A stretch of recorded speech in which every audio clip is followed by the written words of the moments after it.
Hi, I'm Anu Ambaraja with the Small Farm Program, and here again with Eric to talk about apples and apple production.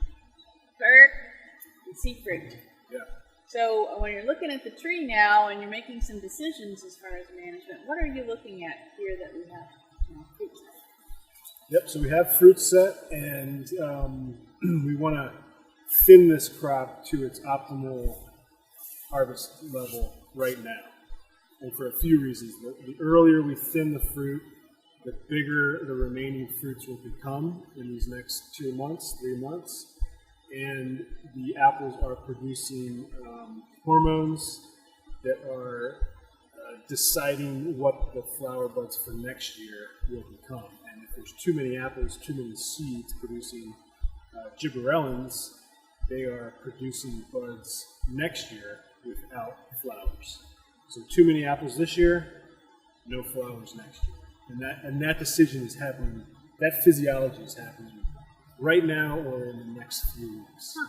That's so interesting. So you're making decisions not just about this year's crop, but next year's crop. Absolutely. Just like when we were talking about pruning. You were thinking about pruning this year for next year's flowers. Right. So how do you make that decision? How do you decide how many fruit to leave here and to get rid of?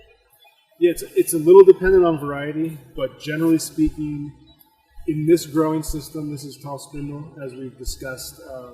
These trees are going into their 8th leaf, so they're mature. We want a bushel and a half of apples per tree. That's about 100, 120 apples. And so we can count the fruit, but generally speaking, we don't count the fruit.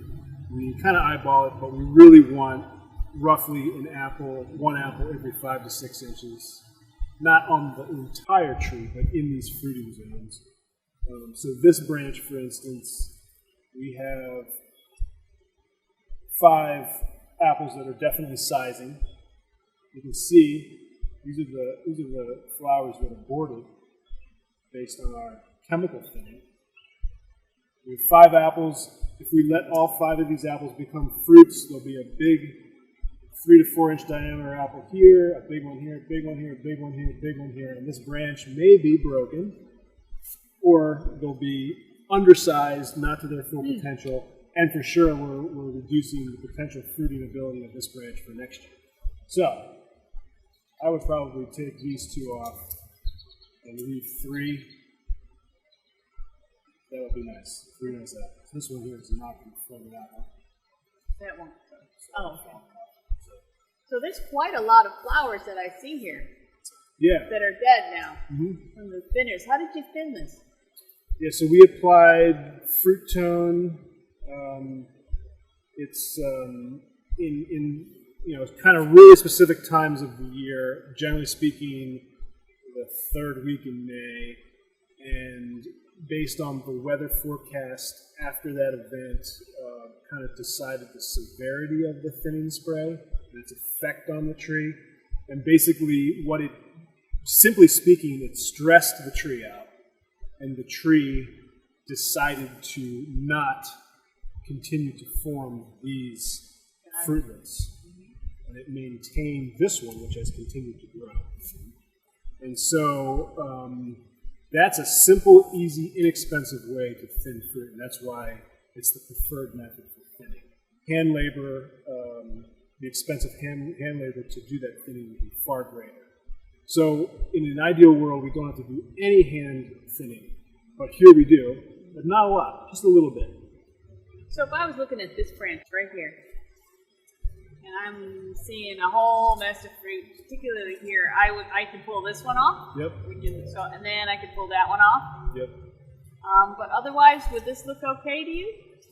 You could. I mean, so we are. The nice thing about the chemical thinning we did this year is that we did really thin this variety really well down to 1. So we don't have clusters. So that's kind of the first. Here's one with a cluster right here. Yeah. So here's a cluster. We have 2. Okay. We'll take the smaller one. All right. I'll take this one too. I'll take this one too. I'll take that one. Wow. Okay. So now we've got nicely even spaced. These we can tell are not doing anything because they're small. I can imagine if you were doing this by hand, it would take a long time. It does. It takes time. Yeah. But really important. Very important. You know, the marketability of the fruit is far less if it's small. So, you know, generally speaking, the value of the apple is greater than bigger. What is that hanging there? Oh, that's pheromone disruption. Pointing to this thing right here.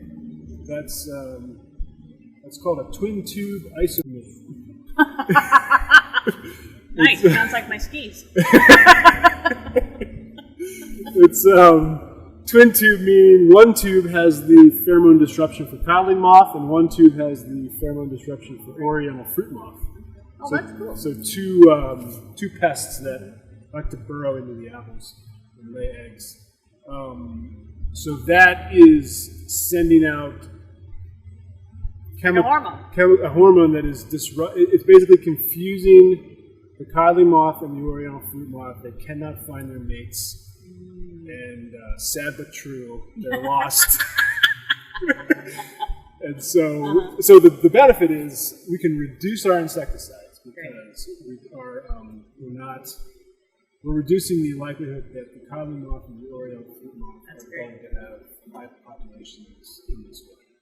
So we have looked down here below, but you know these trees also have a lot of food up top, and you have to get to thin those. Do you change the way you thin at the top of the tree? Well, we do. We thin a little more severely at the top of the tree because there's always more fruit up at the top of the tree, just because there's more sunlight, there are more flowers, there's more fruit set. Okay. So we do thin more. The other thing is, if you get a heavy thunderstorm in here, the wind is going to affect the top more severely. It's much more likely to break if there's a heavy fruit load on the top of the tree. So we definitely want to thin fairly severely up in the top of the tree to reduce the potential breakage of branches, and a real disaster is when there's too much weight and we lose the trellis. Oh, that would be a real drag. It's a sad situation to have. So great. So we're thinning these apples to hopefully support the branches up here, and again, you know, give us big fruit, give us crop for next year.